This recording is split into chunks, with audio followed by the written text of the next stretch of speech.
Pada video kali ini kita akan mempelajari tentang rantai makanan. Rantai makanan adalah hubungan makan dan dimakan dalam suatu ekosistem sebagai upaya untuk mendapatkan energi.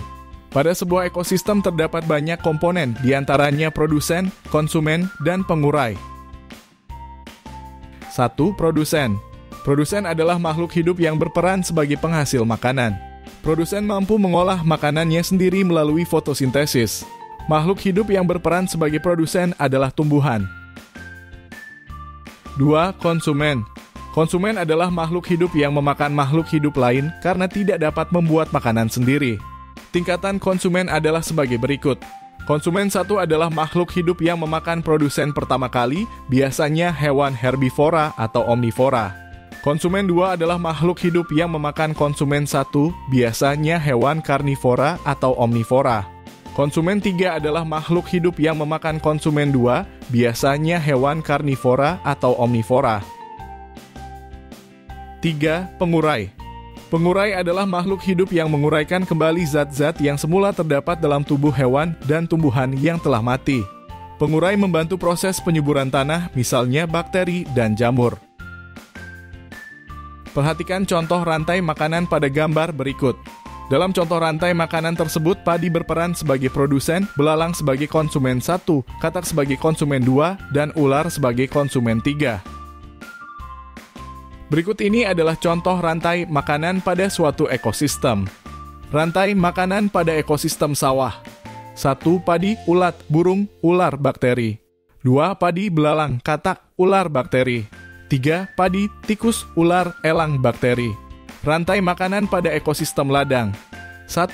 Jagung, tikus, ular, bakteri. 2. Mangga, ulat, ayam, bakteri. 3. Kumbang, kadal, bakteri. Rantai makanan pada ekosistem hutan. 1. Rumput kijang, harimau, bakteri. 2. Rumput rusa, singa, bakteri. 3. Rumput zebra, singa, bakteri. Rantai makanan pada ekosistem laut. 1. Fitoplankton, zooplankton, udang, ikan kecil, ikan besar, bakteri. 2. Rumput laut, udang, ikan kecil, ikan besar, bakteri. Rantai makanan pada ekosistem kolam. 1. Lumut, ikan kecil, angsa, bakteri. 2. Lumut, kecebong, ikan nila, bakteri. Rantai makanan pada ekosistem sungai. 1. Teratai ikan, buaya, bakteri. 2. Eceng gondok, belalang, katak, bakteri. Jaring-jaring makanan adalah sekumpulan rantai makanan yang saling berhubungan di suatu ekosistem. Contoh jaring-jaring makanan dapat dilihat pada gambar berikut ini. Berdasarkan jaring-jaring makanan pada gambar, terdapat beberapa rantai makanan, antara lain sebagai berikut. 1. Padi, tikus, elang, pengurai. 2. Padi, tikus, musang, elang, pengurai. 3. Padi, burung, musang, elang, pengurai. 4. Padi, burung, elang, pengurai. Demikian penjelasan tentang rantai makanan. Terima kasih telah menonton video ini. Semoga bermanfaat untuk kalian.